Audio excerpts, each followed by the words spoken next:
निश्चितपणे देशाचे आदरणीय पंतप्रधान नरेंद्रजी मोदी यांची अहिल्यानगर इथे झालेली जाहीर सभा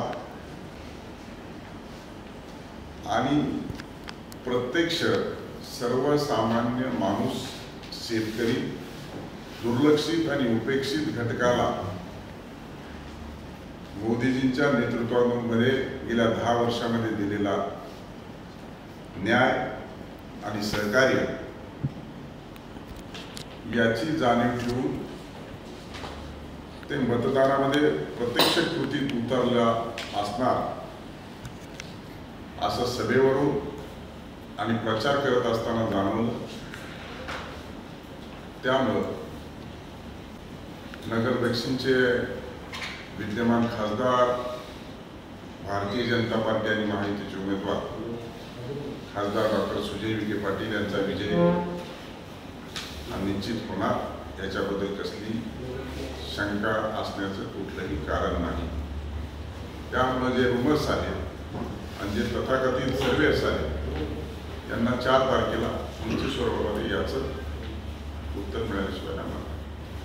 मताधिक्य पूर्वी जेवढं होतं 2 लाख समथिंग 2,82,000 मतदान घटेल,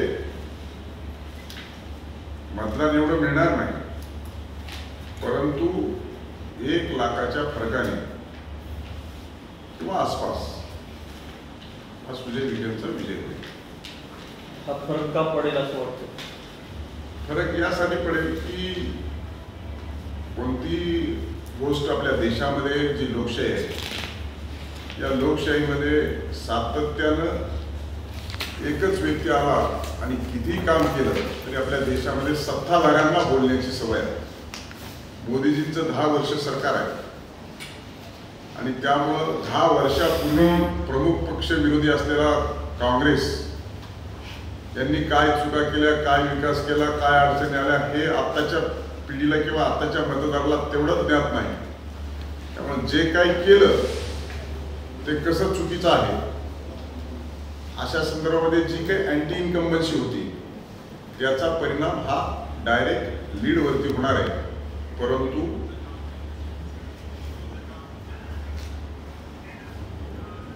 निर्णयामध्ये किंवा विजयामध्ये काही फरक पडणार नाही।